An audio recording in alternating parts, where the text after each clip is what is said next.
გულო შენ როგორ ფიქრობ ქართულმა ოცნება უნდა მოიგოს? ან უნდა მოიგო?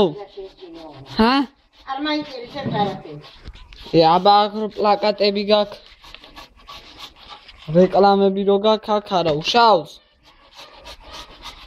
შენ ხარ გამყიდველი სააკაშვილის, ხო?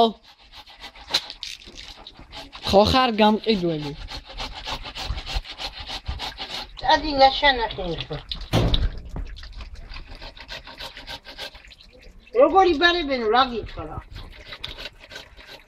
სააკაშვილი რო იყო 45-ადო და ეხა ივანიშვილი მოვიდაო და 40-ადო. რა ვქნათ, ჩავაბაროთ ივანიშვილთან? გამანებეთ აი მისულელებს და გამანებეთ ამ გენი ლაპარაკი თავი აღარა მოხუყე. რატო ყვი ხარ? აი ხე მოექრევავ და შეიძლება ქცევის ესე. რატო? ჰა? ჰა? იო ციხე ხდება.